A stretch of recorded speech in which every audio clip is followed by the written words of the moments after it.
Okay, so we are recording, just so everybody knows, this part 2 of DotLoop training. And this,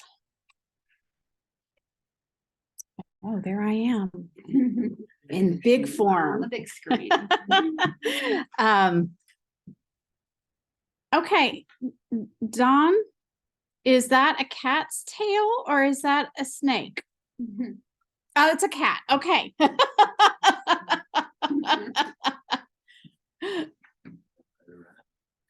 Don, you might be talking, but you are muted, so I can't hear you. He's a cat. He has to be part of the party. He just jumped up on my lap and like, come on, leave me alone. I have a little kid. Yes, I've got those at home too, except they're puppy form, dog form. So, all right. We're gonna go ahead and get started. So last 2 weeks ago, in our class, we kind of set up just a basic dot loop, our basic loop, and kind of got some of the basics down. What I am doing today is we're actually going to use an actual listing. So if you are not a member of the Canopy MLS, you're going to go, what? But you can still do the same process. And even if you're not a member of Canopy MLS, you can still do this because, well, I'm going to show you in just a moment. Because I've had to do that. I am not a member of Greater Greenville. I'm a member of Western Upstate and Canopy MLSs. And I've actually had to write an offer for Greater Greenville. So this is always good to know. So let's say it's something not in your normal market, but you can still get in there and write an offer. So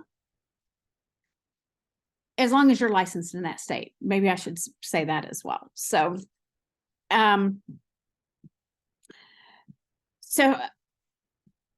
let's see.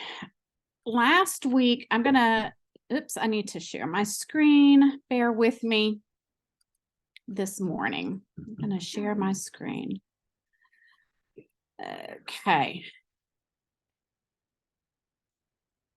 Let's see, desktop, I think. Yep, that's what I want. All right. So last week, we created a loop where we actually had some folks, we made ourselves the client, and we did let's just get in there, pre-offer. So we did our, here in North Carolina, the Working with Real Estate Agents disclosure. And we actually signed it. And we also did the exclusive buyer agency agreement. So we went ahead and did that. Well, at least we put it in there and filled in some things. So now we are ready to make an offer. Well, we already have this loop for me, Brigid Buyer, in here. So we're going to go and change some things though. Okay, now you don't have to have this first. It can all come at once. Whatever your process is fine. We hadn't found a house. Well, guess what? We went out and looked with Brigid Realtor and we found a house. And it's, so I'm actually using a new listing that Suzanne Jackson and Christy Linhart have.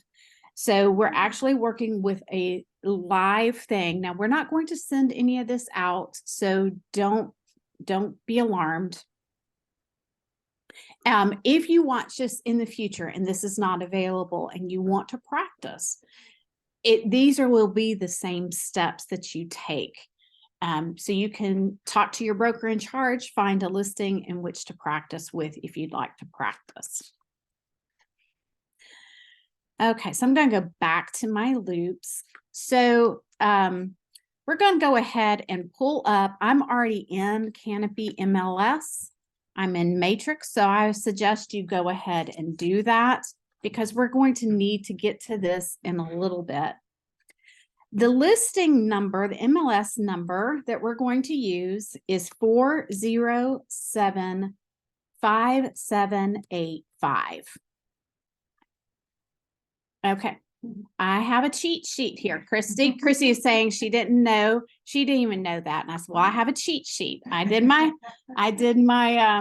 class prep yesterday. Okay, so we've got that pulled up. We're going to hold off on using anything else on that for right now. Typically, I also, if you can see, I've printed out the hard copy of the MLS sheet, and I use that as a cheat sheet for myself.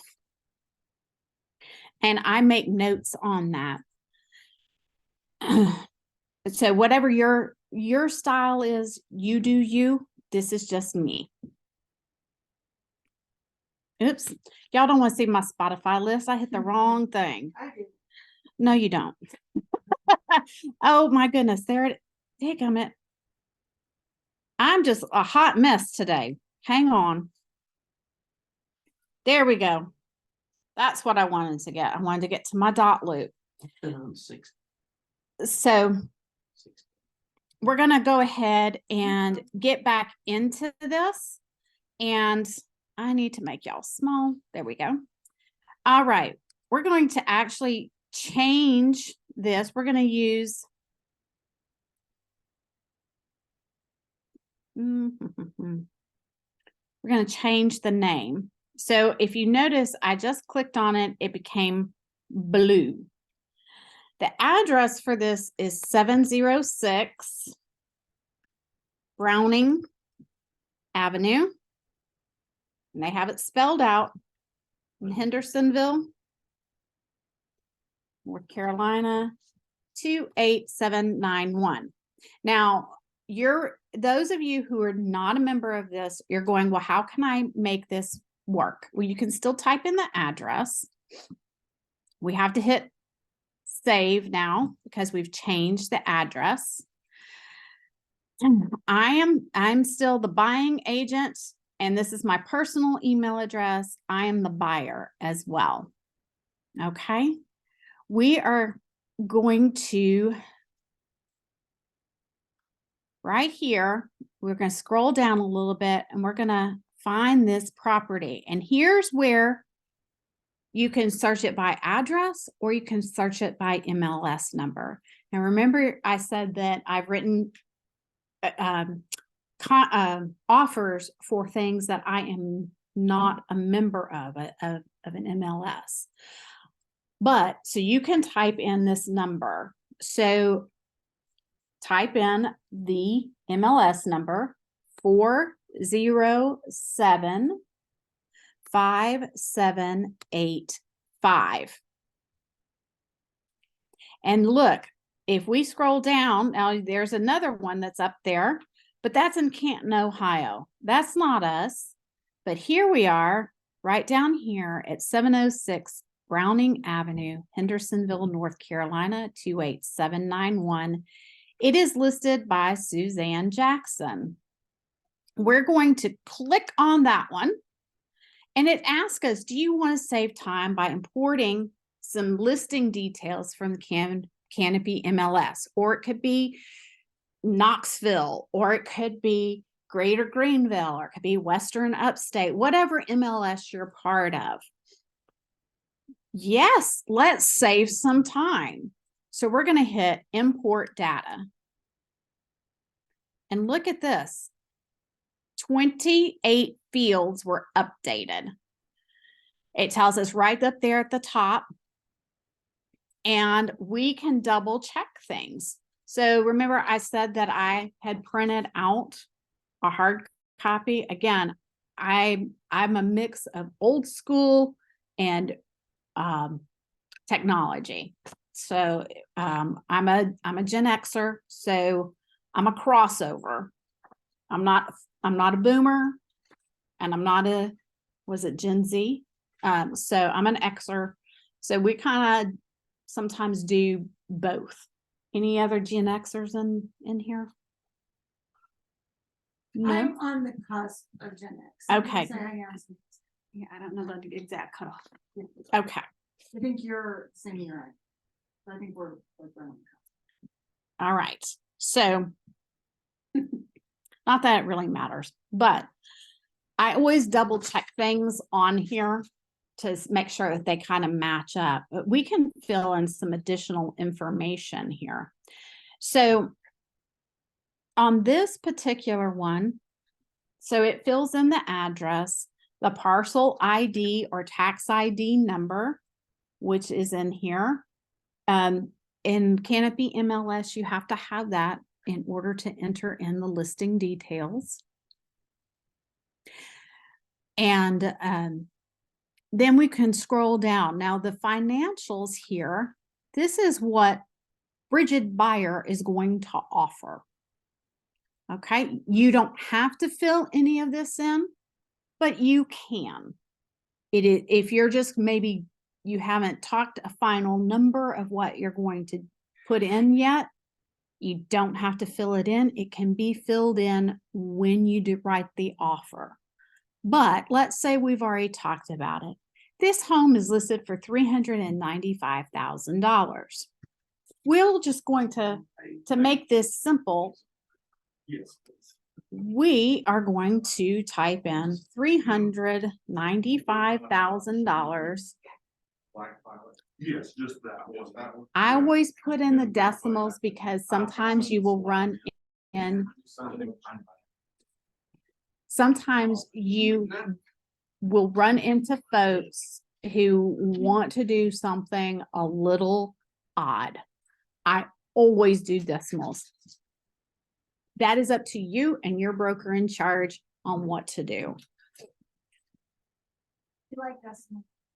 Okay, Christy said, for anyone in the Hendersonville office, we like decimals. Okay. Now on here, they are offering a 3% buyer side commission. So we're just going to down here 3%. We're just going to put 3 because it'll automatically do a percent because as you can see, it's a percentage. Now I don't know what the total commission is.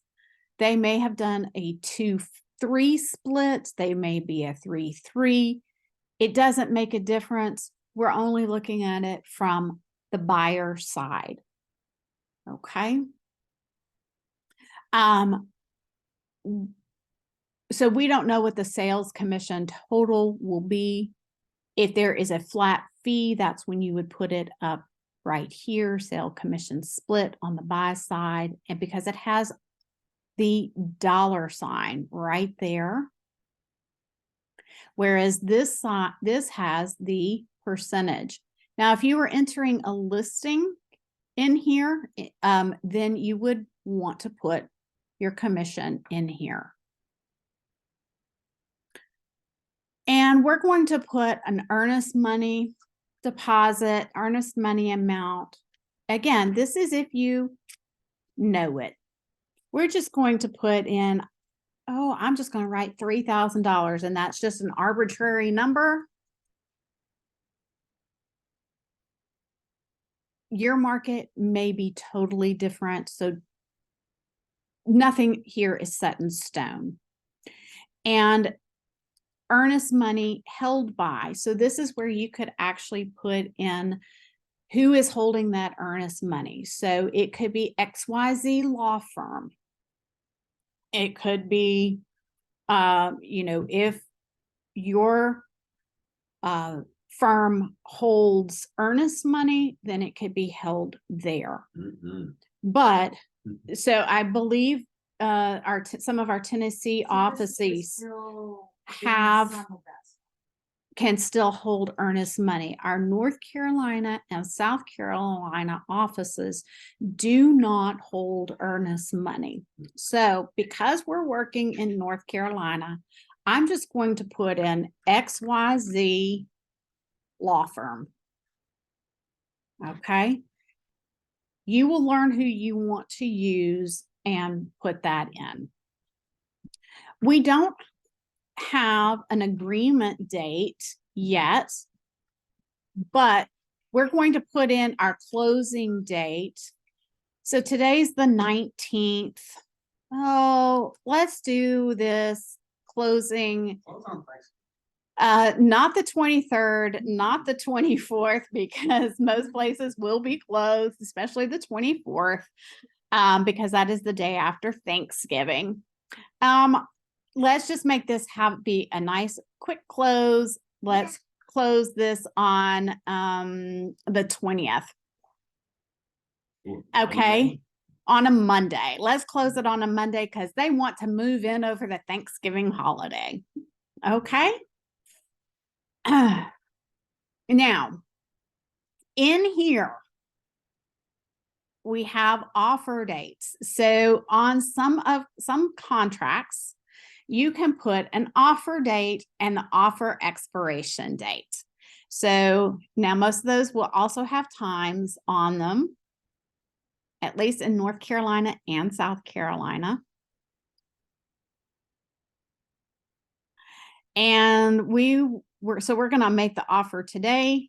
We're going to give you until the 21st. And then depending on what your contract language is, will depend on what time you can put on there. Now, occupancy date, I've never used it. I don't touch it with a 10-foot pole if you don't have to, is what I would say. We have no transaction number, class, type. Maybe in your market you have that. I don't have that.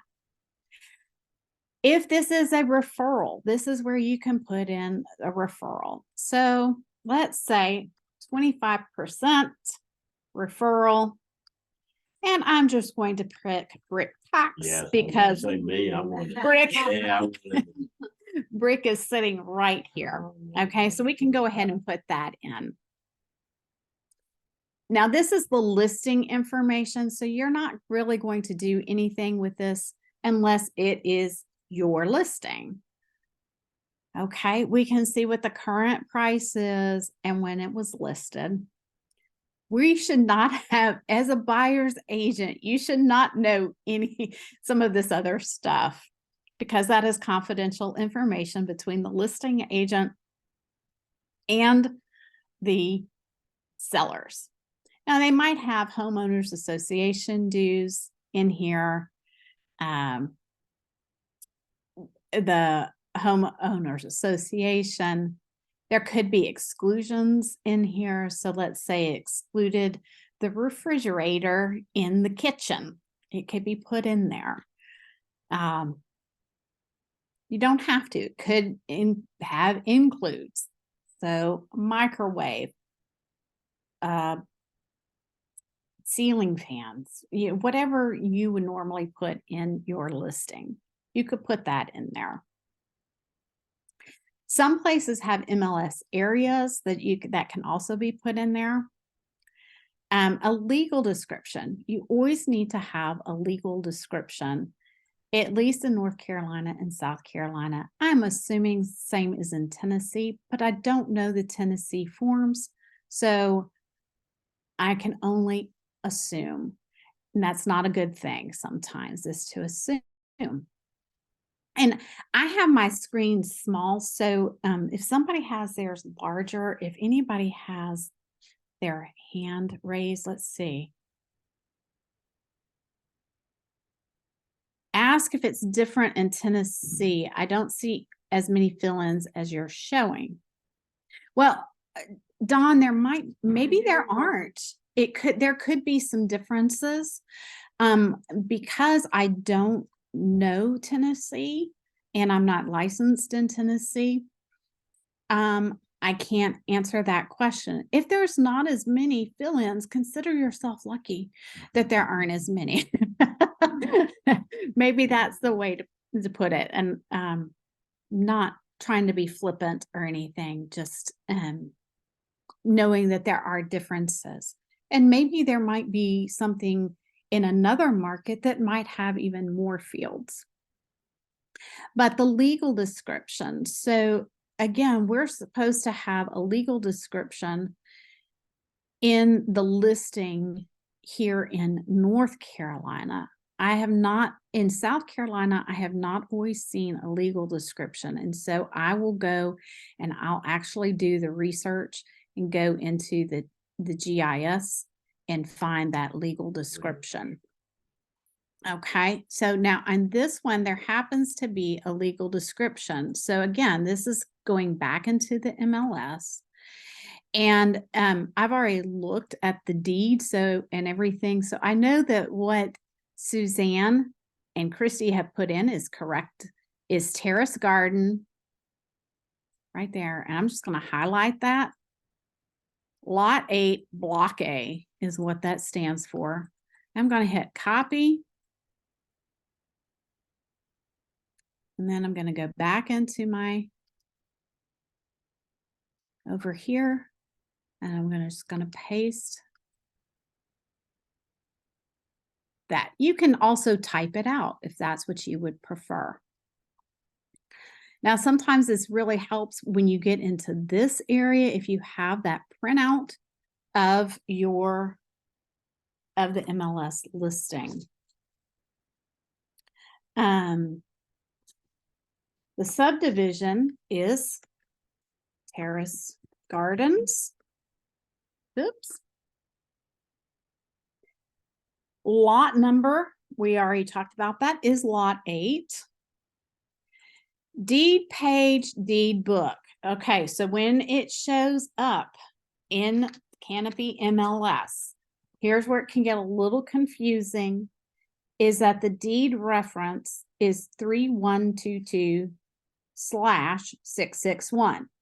661 is the deed page. So that one comes first in here rather than last. Okay. And the deed reference, deed book is 3122. So if we were in a subdivision that had a section or an addition, then it would be there. We have a block. It is Block A. So we can go ahead and type that in. Now, we are not required to put in the school district because it's Henderson County school system. But maybe you need to put that in for yours. Now they've already put in the year it was built, how many bedrooms, square footage, sink type, and the number of bathrooms. They could also have put in the lot size if they so chose. Okay. That is up to you. And again, in your broker in charge, if you want to put that in. This happens to sit on a 0.33 acre lot. Okay. Now we're going to hit, we've put in a lot of information. Please hit save. And I just want to add something. If you do not put in the MLS number and you don't go back and correct the price, if you're ends up closing for a different price than the list price, it does slow down us paying you out because then we have to go find all that information. So make sure you fill it in, or it'll slow down your payment. Did y'all? I don't know if it's I'm not sure if y'all can. Let's see. I'm not sure if y'all could hear her. Are you saying that on the opening page there? yes, That- the MLS number the- and the real price of it, what it closes In your loop, in order to close this out and to be paid your commission, what Christy was saying is that you must have the MLS number and you must have the price that it closed at. So if you do in a price reduction in lieu of repairs. Let's say that, then that is what you would need to put in. Or if you negotiate something and it's a higher price, they're going to do something else. You know, whatever the case may be, you need to make sure that the correct closed price and the MLS number are in this loop, because this is a big part of how you get paid and get this closed out. Okay, again, I hit save again. Sometimes I'll hit save multiple times just because I want to make sure that anything I've done has not gone bad. Okay, and I can't see y'all right now. Just if anybody has, I'm going to stop right now. If anybody has any questions, please unmute yourself and just ask.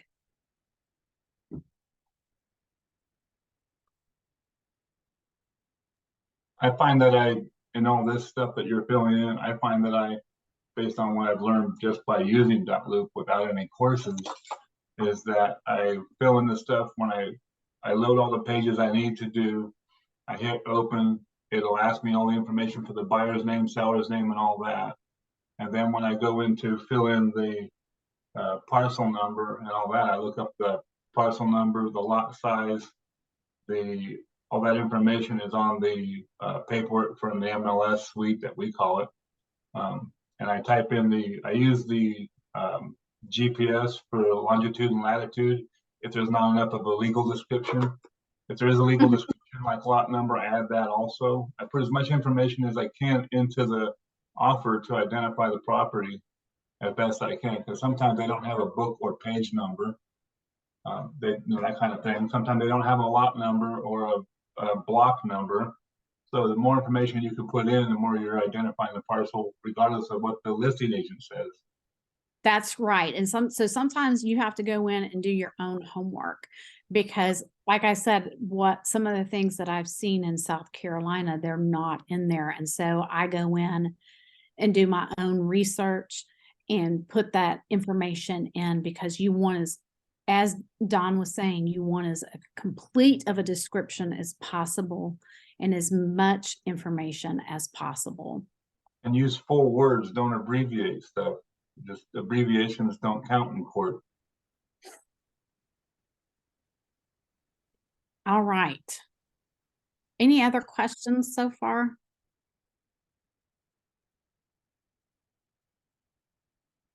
Okay. All right. All right. So now we're going to go back to our loop. And now here we've got Suzanne as a listing agent. At this point, you can do one of two things. You can add the seller here in add person, or up here in, well, we'll get to that. Let's see, view details. Yes, and here when we hit view details. And we could add the seller because we need to name the seller in this. So we'll do it from this screen. We're going to add a person. So did everybody see where I was? Add person. And now we're going to put in the seller's name. Her name is Andrea L. Martin. That is what is on the deed. Andrea L. Martin, because I did take a look at the deed on this. And yes, please do that. We did have an agent in another state list a property, and the people who listed it were not the owners. Okay, Please so check. please double check the deed to make sure it coincides with who the seller is. If it does not match, Then is it a power of attorney? If so, you need the paperwork for the power of attorney, all of that. So just double check, especially with all of the scams that seem to be going on. Okay, we don't know Andrea's email address. She is not on my team, but she is the seller. So we do need to click that she's the seller. And then it's going to pop in all of this other information. If you'd like to put that in, if you have it, you can certainly do so. It is not required. So we're just going to move it right on ahead and add the person. Okay. All right. So we've got that in. Again, we need to hit save. And again, all that information that we just put in is in here as well. Okay. So we could have probably saved ourselves when we first came into this and put that in there. We're going to go back to our loop though. Now I already have my pre-offer documents, and now we need to add in our offer documents at this point. Now, some of you who have been doing this for a while may have built your own templates. So you've got information already in here. We're going to cover that in another class. Right now, we're just doing a more basic, deeper dive, but still basic. We're going to add a document. We're going to go to our templates for this part. So we know that in North Carolina, okay, we're going to come down here to our North Carolina interactive documents for 23-24. And we know that we need a 2T. Okay, so here is our offer 2T, offer to purchase and contract. We're going to click it. And we're just going to hit copy. Okay, we hit OK. Now at this point, you can add additional documents that you want to put in here. So in North Carolina, that could be the professional services disclosure and election. It could be the RE/MAX addendum. Especially if you're not dealing with this is in-house basically, so that's already included as part of their listing. But if you were dealing with someone with a different firm, then you would put that in. Tennessee, you may not have exactly what I'm talking about. South Carolina, I have not seen that either. In North Carolina, we do have a RE/MAX results addendum. So I'll show you that in a moment. So we've got that in. We can go ahead and we'll go ahead and click on this. Then we're going to add some additional documents. But if we click on that, it's going to say, hey, do you want to autofill? Oh, yes, because this is going to be so much easier. And so this information that we already have in here is the buyer, the seller, the buying agent, the listing agent is in here. And it has so much more information. It has my buying agent information that has my name, email, phone, my company, address, and my license number. That those financials that we put in are right there. Earlier, it has the listing agent. Now, Suzanne doesn't have all this in here. So again, this is also why I like to have the hard copy, because this information is on here. Now, I did some extra homework again, and so I'm going to add in her phone number. It's 828-329-6299. Now, she's also at the same address since we're at the same firm, 116 North Main Street, Hendersonville. Whoops, I typo there. North Carolina, 28792. Her license number for this is 94074. Have I gone too fast? We okay? Okay. Buyer, and then we can continue to scroll down. Here, you could actually put what the property includes. So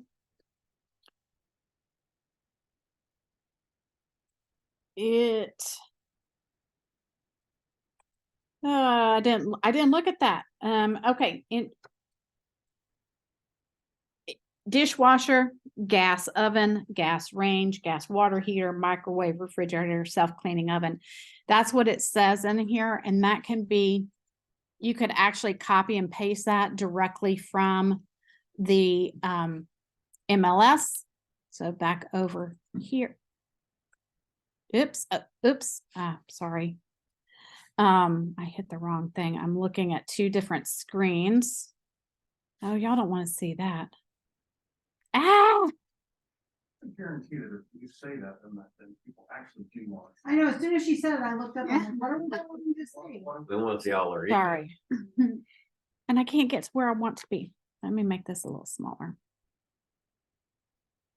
Sorry, guys. There we go. And where I found what I was talking about was right here under appliances. We'll go ahead and put that in. Again, it will depend on what your documents, your offer documents are like in your state. And this is different in South Carolina than it is in North Carolina. There is a personal property addendum in South Carolina. So. In North Carolina, do not see MLS sheet. Because Yes. they can change it. Yes. So what Christy just said, in North Carolina, do not say see MLS sheet because it can change. They can change it at any time. You want to know that day what you are actually making an offer on and everything that it includes. Yeah. So we have now got everything filled in. We're going to hit autofill. And now here's our offer to purchase and contract in North Carolina. There are still things that you will need to fill in. This is not a one and done, it's complete. You still need to do things in this contract. I'm not going to review all of that because that is a totally separate class. And it also is dependent upon your contract form. So this is not for everybody. At this point, though, I am going to hit save. Okay. So as you can see, we have a very lengthy contract in North Carolina. Other states, especially, I can only speak to South Carolina.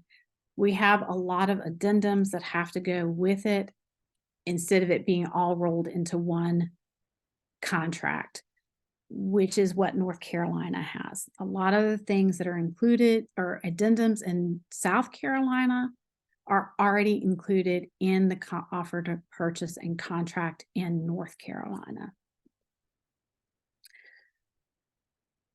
And I'm sorry that I cannot speak to Tennessee, to all of our Tennessee folks. Okay, so we're just going to go through here. Depending on how your MLS is set up, right here, this kind of defaults to, it's already assigned to buyer Brigid, but because she's a single person, and is buying on her own, no one else is making the offer with her, we're going to change that to no one. And do you see how it changed to green? When I changed it, it was changed to, it was a green. And same here, you see how it changed to green? Right now, it is defaulted that Andrea has to sign to both places. We don't want that to happen, so we're going to go to no one. And then it changes from buyer or seller to just initial. And you would have to do this on every page if you're using a if you haven't created your own template already. Okay. We're not going to go through all of that for time's sake because there's a lot more that can happen here. Okay. But we're going to go ahead and save this right now because the next thing I want to do, again, this is not about how to fill in a contract. This is about how to utilize DotLoop. Okay. No, it has not been shared. We don't want to share it yet because it's not finished. If we want to add, well, let me go back because I purposely did not do any of the additional documents that are associated with this listing. So we know in North Carolina, there are those must-haves that you must have completed to go be submitted with your offer. So you've got the residential property disclosure. This is the supplemental provisions, the RE/MAX supplemental provisions addendum that I talked about. We put that with every offer. And in North Carolina, we also have the mineral, oil, and gas rights disclosure. These two are a must in North Carolina. This is one only required by our RE/MAX results, North Carolina. Okay, but we want to add all of these into our DotLoop. Again, just like a description, you want as much information to share with your buyer as possible, any information. And that way also you don't have to go back in and find something.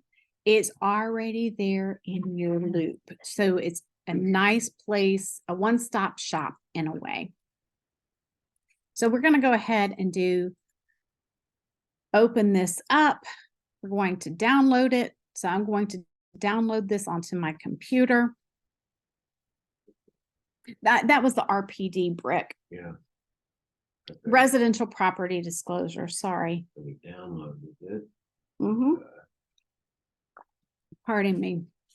And I'm not going to go through this with every one of these. This just kind of gets you an idea of what is going on. We're going to go back into our loop. We're going to add a document.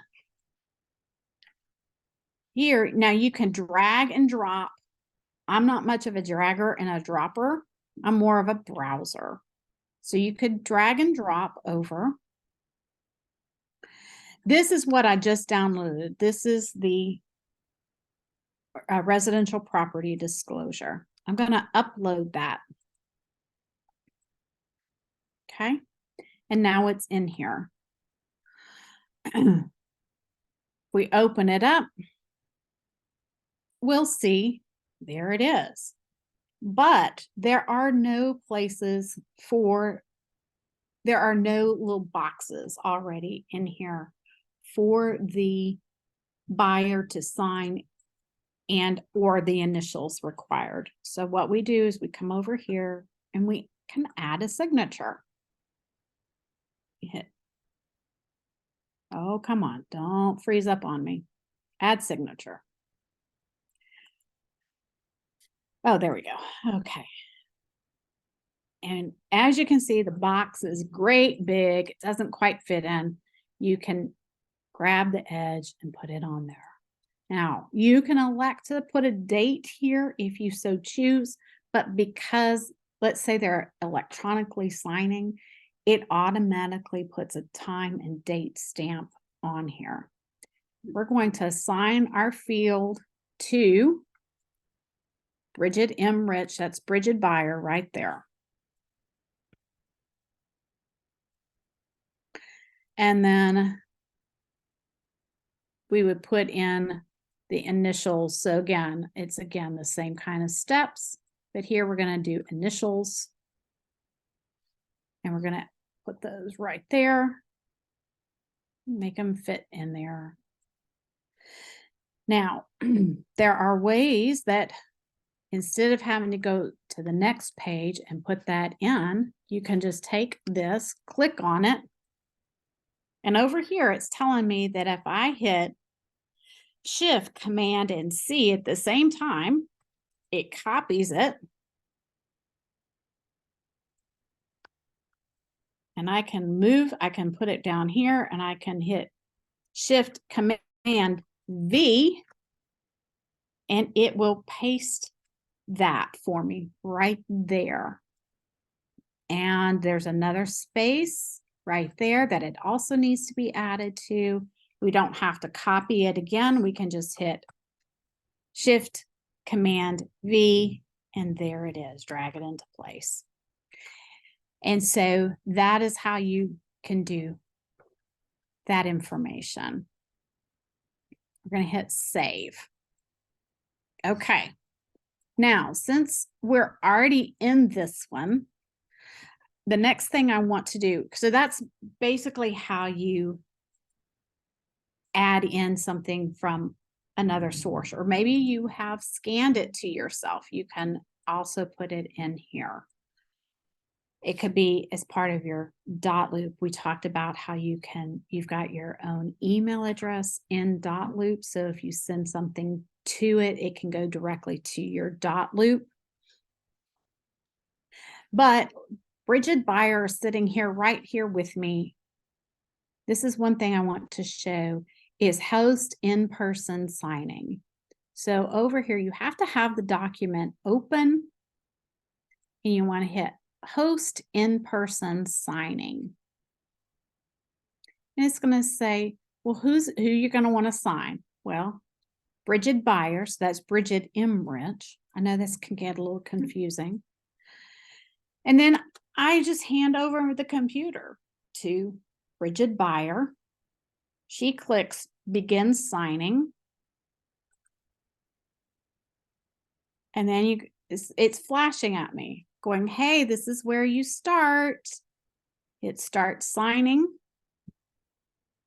You see how it turns orange? You click on there. You have to click in the box. And then I'm going to adopt. Brigid Buyer could draw her own signature, or you can adopt and sign. I'm just going to adopt and sign. Now it's saying, well, okay, you got to click here. This is where I'm going to put my initials. Just like that. When she is done signing, Brigid Buyer's done signing, she's going to hit finish signing. And you're going to hit return to loops. Now, Brigid Buyer does have to have an email address on file in the loop. And you're going to have that probably when you do your buyer agency agreement. So now it popped us back out, and we're going to go back in here. And if we open it up, we'll see that Brigid Buyer signature is in here. And you can see that it did put a time and date stamp. There's also a number down here that kind of helps follow where it's another documentation type thing within DotLoop. Okay, so it's all done. And we'll send emails to the person when they're. Yes, when they are done signing, it does send an email. So if I were to open up my personal email right now, I would have gotten a notice, hey, you signed this. So, maybe y'all have had that buyer. For more experienced agents, maybe you've had that buyer who just says, oh, just sign that for me. Just don't. Even if you just don't. I've had more than one just tell me that. I'm like, nope, I cannot do that. That is an absolute no. And they will get noticed. So if there are any bad actors out there, which there probably are, then, and by bad actors, I'm talking about realtors, they may do something like that, whether they have the consent of their buyer or seller or not. Okay. Okay, so we've added that. Now, what happens? We'll just go back to our offer to purchase and contract. We'll go back into that since nobody has signed.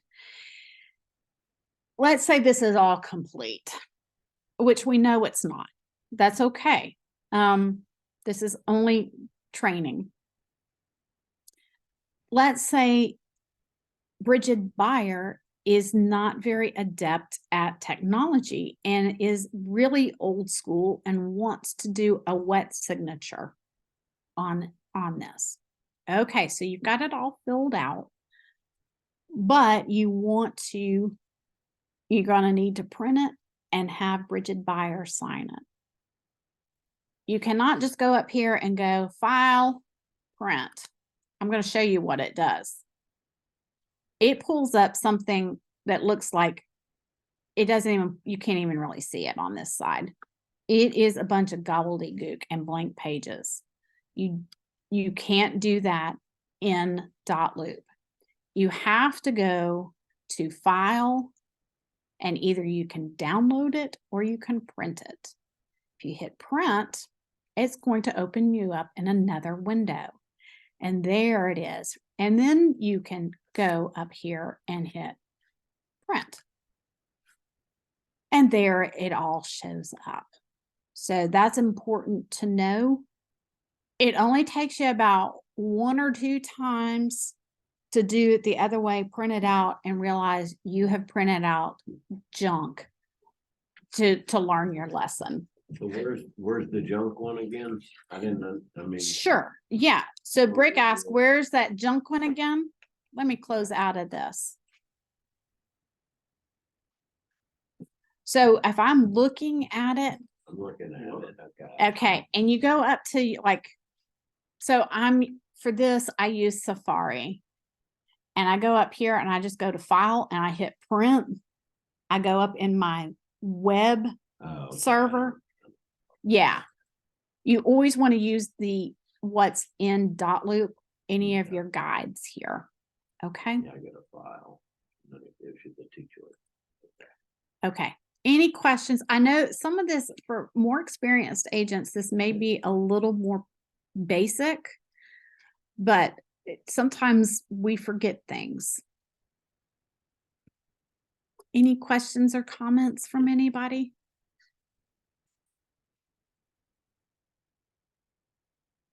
Okay. So we've done that. Okay. Guess what? The last thing that I want to mention is that if you have 2 buyers, 2 or more buyers, 2 or more sellers, they cannot be in the document signing simultaneously. It creates havoc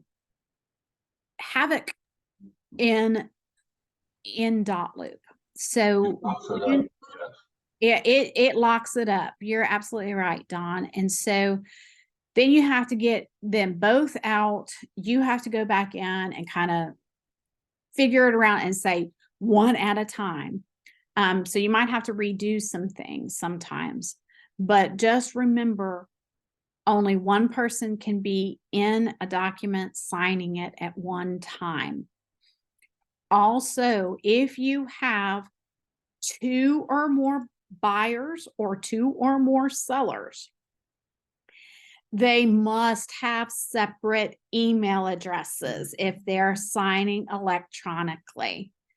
They cannot, and how many times have you run across folks that go, well, we share the same email address? Well, either we have to do a wet signature or we have to have 2 separate email addresses. So that is another word for y'all. And that, you, okay, Steve said you can cheat and get around that, but I still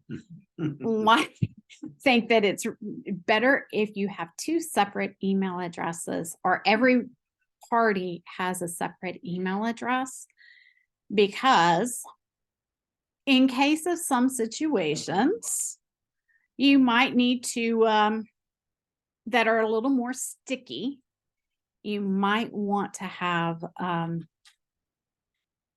such as a divorce and a contentious divorce. You don't want them to have the same email address, and you don't want the other person signing on the other one's behalf, or any other kind of a situation that is contentious or unbeknownst to the other party, like a gambling debt that must be paid. You know, I'm just making up stuff here. I recommended it. I just said you could. Steve said he does not recommend that, but only that you could. So with that, I think I have covered everything that I wanted to cover today. I wanted to make sure that we had this one done in an hour. The last one did go over quite a bit. So, are there any questions or comments You did fantastic. Christie did it quick. on this?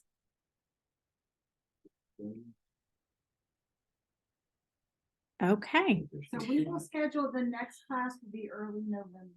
Yeah, the next it up. class will be early November, and that's when we're going to do creating our own templates Yeah. and our own folders to find things that we use all the time, and how to go about that. So it will be a deeper dive. And if you have other things that you would like to learn, please let Christy know, and we can add that into the class as well. Yesterday. Okay. Thank you, Bridget. All right. Thank Well, you. thank y'all so very much. I Nice seeing you, appreciate Tom. y'all. Can't see the other one. I'm going to hit stop share. There we go. Okay. Bye, everybody.